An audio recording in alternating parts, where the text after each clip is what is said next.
Hello, you've got Ted Corless with the Corless Barfield Trial Group.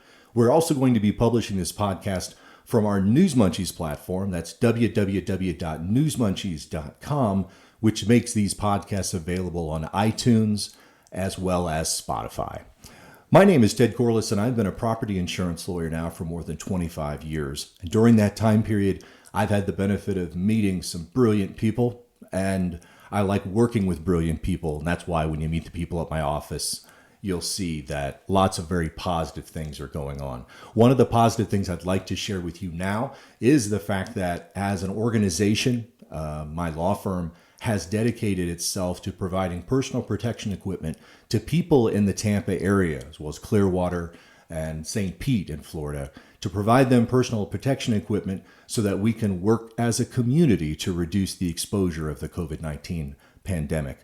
In that vein, we have started giving away and have given away more than 5,000 N95 masks. Now, N95 masks are specifically designed to reduce the total amount of exposure by 95% to a size of a particle, the size of a virus, which is pretty tiny. Now, during that time period, we have had staff members get on the phone to share the mask mission, meaning hashtag mask mission, so that we can get these out into the hands of people who will use them and benefit from them. We've provided them to more than 40 organizations in the Hillsborough County area, and we've even been receiving phone calls across the United States. Just yesterday, received notice from a fire department in a small community in Arkansas that needs masks, and they found out about our program, and I'm very excited that we're going to give them the masks that they need so they can continue to support their community. Along that way, though, many people who we've reached out to about the N95 masks have pushed back on me and suggested that they're not actually necessary, they're not actually safe, and that there are certain people with restricted breathing, COPD, asthma, things like that, who shouldn't be using the N95 masks. Now, I will tell you that there are just as many people saying the exact opposite, which is, of course, the reason why if we need to provide counsel to you, I'm going to go to the people that I trust and I respect. And there is no one that I trust or respect more for medical questions than my own physician. And that's Dr. Radley Griffin. Dr. Griffin's been my doctor for more than 8 years, and he's been there to support me and my family during some pretty scary times. And he provides enormous comfort to me, and I want to offer that same comfort to you. And so Dr. Griffin had previously in the earlier podcast addressed some of the most recent data that has come out about the COVID-19. He's also now going to address some of the questions about the safety of personal protection equipment, and specifically whether or not you as an individual can continue to wear the mask for long periods of time without suffering any consequences.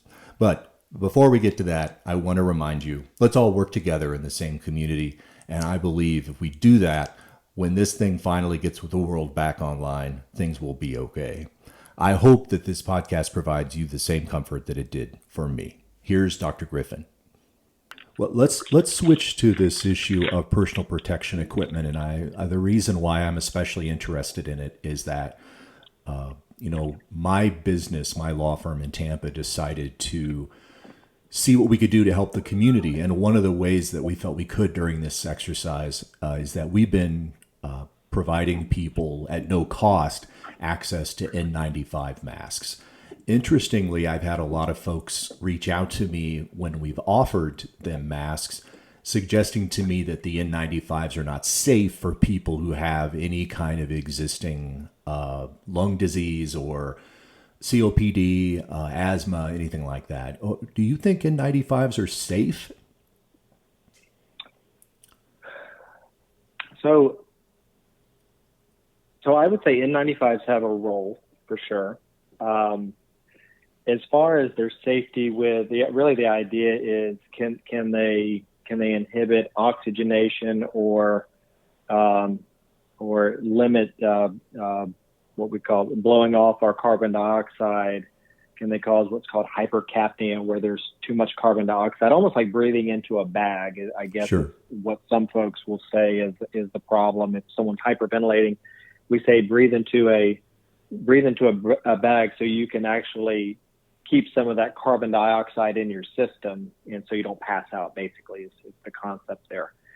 I would say N95s, and thank you for that. And this has been one of our challenges as a country, is having enough of this vital equipment, especially for healthcare workers and those who are testing. And even in our own practice, when we started testing patients here in Tampa very early, in early March, we had some existing equipment, and we were actually able to start testing some of our symptomatic patients extremely early. And I was really proud of our team for that, for stepping up. And then our hospitals as well. And there's many hospitals who just did not have enough equipment at the ready. So thank you for being able to provide that. And then the idea is that what is the benefit really of these masks for the lay public? And I think it's a bit mixed, and I'm by no means the expert, but I will say before this, we never really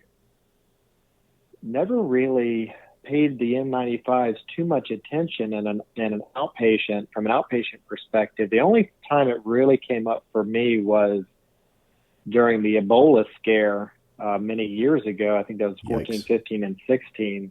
Right. And is truly thinking, I mean, I wouldn't feel comfortable with an N95. I'd need a full hazmat suit to feel protected with Ebola. Right. Yeah. Sure. But other than that, N95s we would wear with tuberculosis cases in the hospital. We wear gowns, but even in the hospital, we would not wear N95s for probably most diseases, even infectious diseases, when I was around in the hospital. And now the topic's really come up, and my personal opinion is that I don't know that I think it could be reasonable for each household to have a handful of N95s, as long as there's adequate supplies, and I have a feeling we're going to have adequate supplies moving forward. At least I hope so. But for everyday use, that's a challenge for me. I think right now I'm really of the opinion that N95s are very useful for the person who has tested positive, whether it's for a flu virus or COVID-19, and they need to go somewhere for testing, and they need to be around other people, and perhaps the people taking care of them. It makes a ton of sense, right? Very similar to how we do in a hospital. So as soon as I am done seeing my infectious patient in the hospital, I'm really taking off that N95 because they're extremely uncomfortable to wear, and they're almost suffocating if they're fitted correctly, right? And right. So one of the things we do is very similar to you. We had a colleague in Nebraska, and they were taking care of the meatpacking spread as it was happening a few weeks ago. Sure. And they were out of equipment. And sure enough, we said, we want to help you out. And we shipped them a bunch of our N95s. And I think that's the utility with if I'm counseling, I'm trying to find out, okay, who are these smaller entities out there that aren't the big hospitals? How can we, I think even moving forward, if we're looking at the next pandemic, is how can we outfit our primary care offices, our urgent cares, to really serve as the pre-front lines for our hospitals? Because one of the things I found was in Tampa, when we had our first cases of COVID, you'd say, hey, who's testing? And everyone would kind of look at each other. And I called the ER. I go, do you guys have tests? And they said, no, we don't have tests yet. And very much in the beginning, and I didn't expect us to have tests ready for a bug that we only knew about, in early January, but maybe a bit sooner here in 2020. But I was really taken aback that, gosh, there's not enough primary care offices taking, swabbing patients, testing for this. And that's where I thought we can definitely improve moving forward. And so I think things like N95 masks, to have primary care offices, or those, hey, I'm taking care of some COVID in my family. Hey, let's make sure everybody there's got some masks. So when they're interacting with each other, the COVID infected patient has on a mask, so they're inhibiting the spread of the virus outward, and Sure. then the person taking care of them is inhibiting it inward. And I think that's, for me, the N95s have a lot of utility there. Got it. Got it. Are there any other specific things that you continue to promote people to do to protect themselves, either from catching it or if they may have it, to spreading it? For me, on the asymptomatic spread, and I'm not an expert. I'm very intrigued by that, but I also want to be very cautious about that too, because I feel like, gosh, never in my career or my life have I ever been sort of afraid of a healthy looking person, standing 3 feet from me having a conversation. And my fear in this current environment is that, gosh, I don't want to have that fear. I don't want to have the fear that, hey, this healthy Ted is standing across from me, and I'm healthy, and I don't have any symptoms, but I'm in the back of my mind, I'm worried that I'm going to get, a life-threatening disease from this healthy person across from me. And I think the data will be a little bit more clear moving forward on that as well. And of course, there's so many other factors. How many of us have an innate immunity? There's these T cell studies coming out of Asia right now, and there's so many people in Asia that have, a large percentage based on the sampling, that have what's called T cell immunity against COVID, which is just fascinating, and they've never been exposed. So there is this innate immunity, and I think as more knowledge comes out, I think my fear has definitely gone down.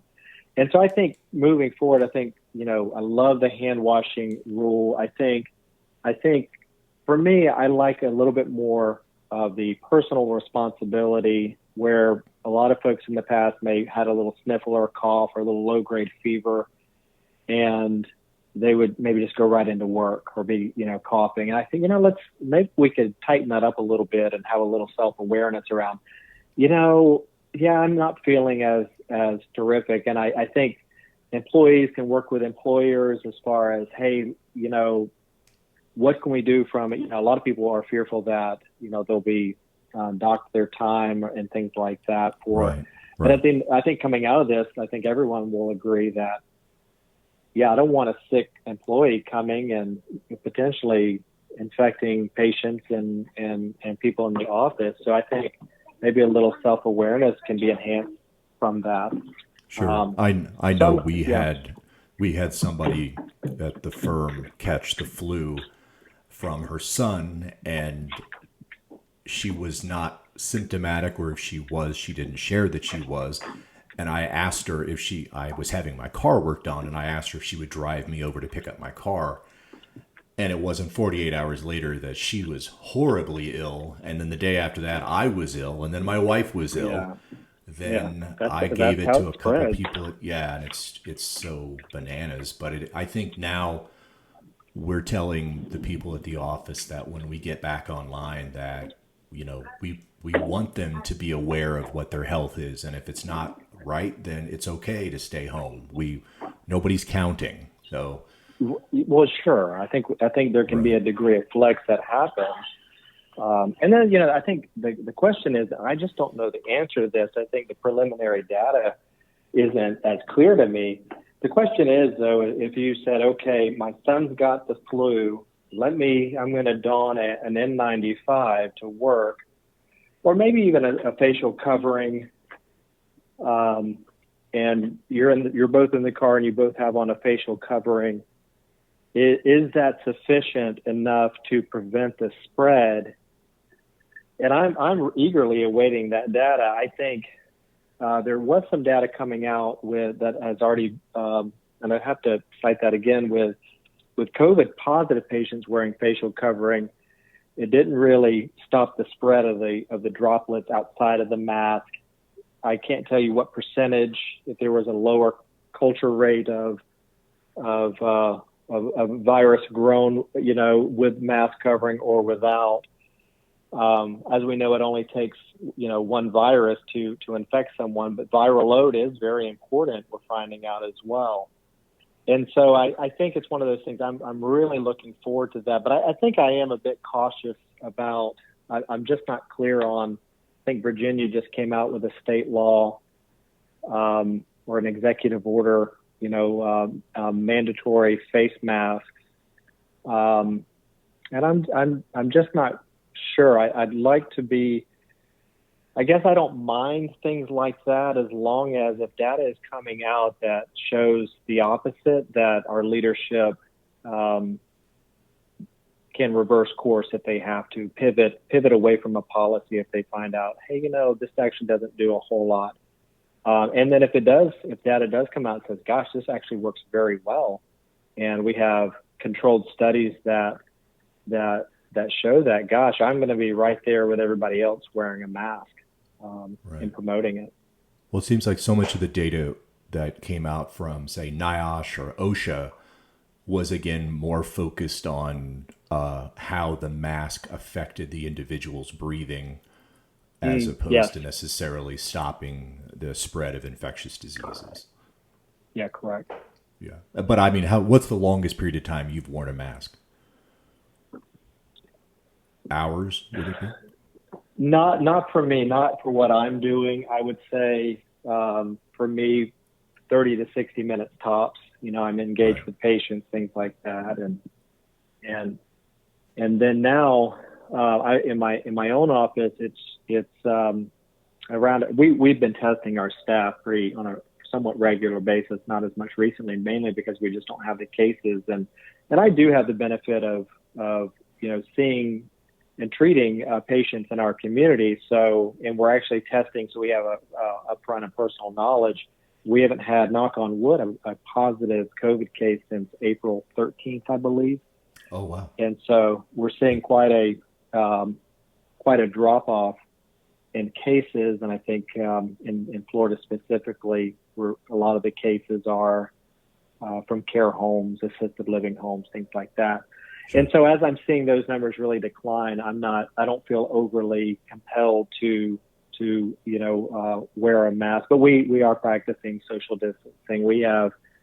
I'm a Purell fanatic right now, and I'm paying way too much for Purell, but I got to have it. Right. It's just, I'm almost want to wear it as a perfume. I love the smell so much. Right. So, Right. Yeah. But it's, I'm going really to try a little bit in a martini, hygiene. see if it gives just a little bit of just a little twang.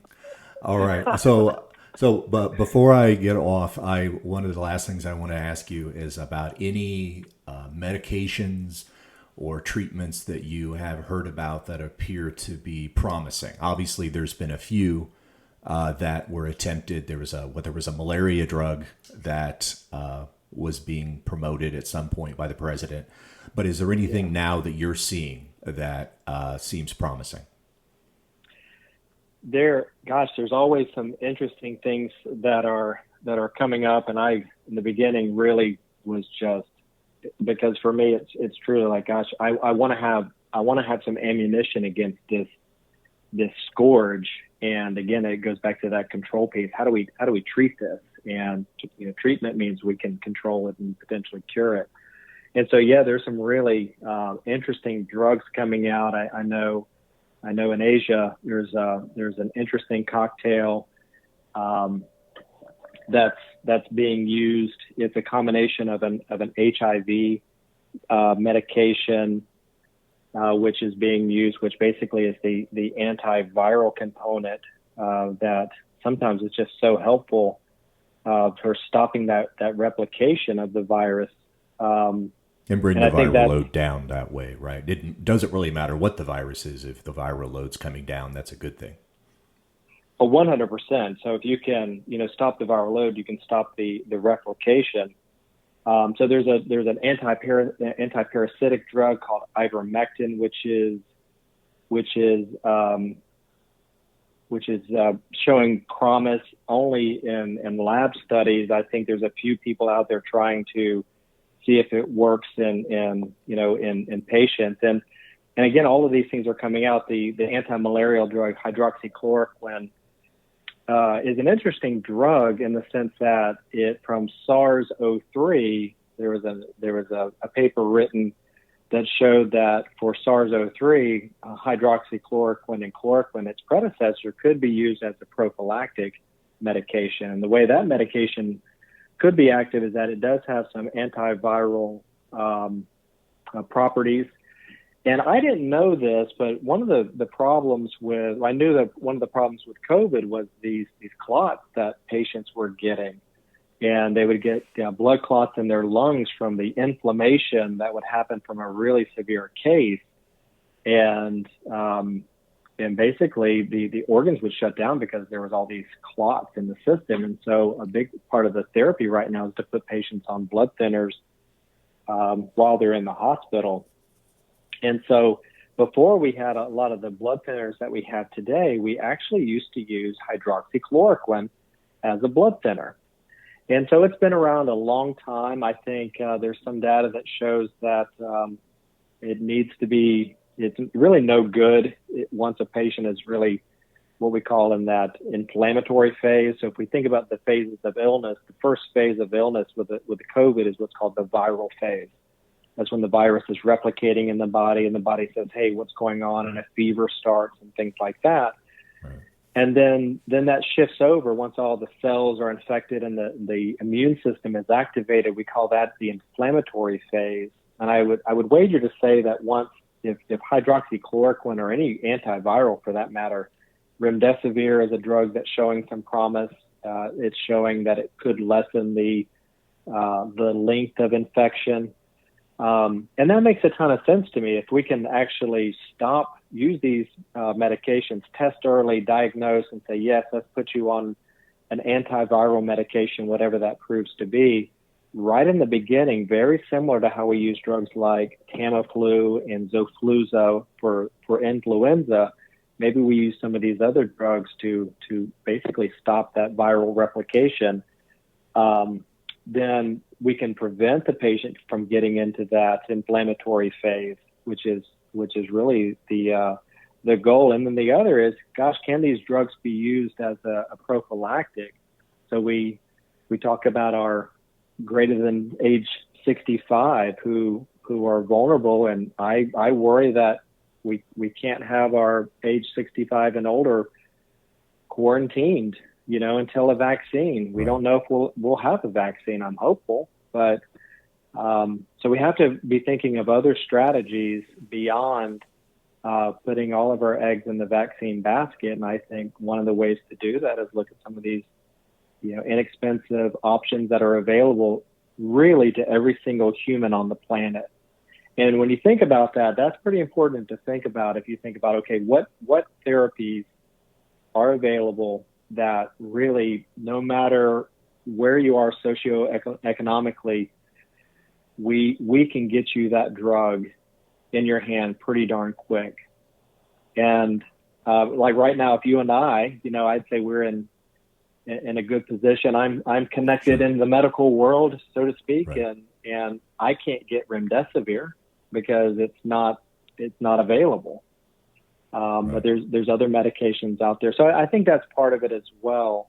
How can we find a therapeutic drug that could be helpful if given at the right time? I think it has been politicized, but taking the politics out, the data will come out whether it's helpful or not helpful, and maybe it's only a percentage helpful, and it's only going to work in a handful of cases. And we're still going to have to wait on that vaccine. So I would think, gosh, if we can take some vitamin D, selenium is another micronutrient that could be helpful in the prevention of COVID, or at least lessening the symptoms. There's a study on an over-the-counter drug called Pepcid, which basically keeps the body from developing a cytokine storm, widely available.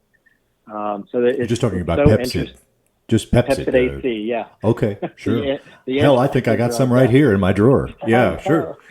Right. So I love the ingenuity and the observation. It's just I just feel I feel terrific about it, and just it's one of those things that this virus in my lifetime hopefully is a one-time occurrence, but it's been really neat to see humanity really rallying around fighting this thing. It's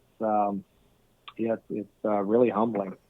Well, I appreciate your time always, and you're always so available to me, and I benefit so much from it. That's why I thought it was such a good idea to get you on so that you could share those ideas with other people. So I thank you and your entire staff for everything they do for my family regularly.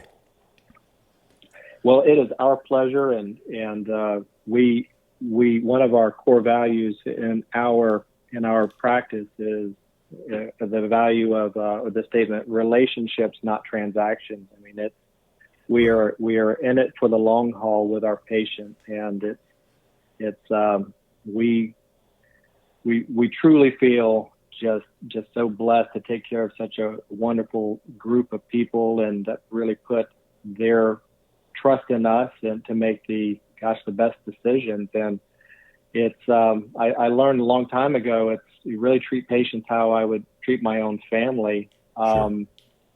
And we're just proud to be here for everybody. Good. Well, thank you so much. I enjoyed having the opportunity to talk to Dr. Griffin.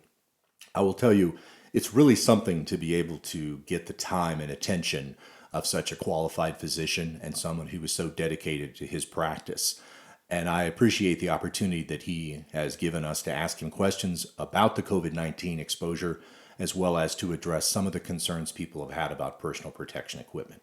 We're going to continue to provide our N95 masks as long as we can get our hands on them, and we can continue to find organizations who will need them or benefit from them. I assure you, we're not having trouble finding them. But if you happen to have an organization that you're associated with, maybe you're a volunteer for the local Humane Society, perhaps you provide delivery services for Meals on Wheels to people who are living alone, but you don't have personal protection equipment. We're your answer to that. And that is, I want you to reach out to me, #MaskMission or #Corless Cares. And the other way is simply to email me, service, SERVICE, @corlessbarfield.com.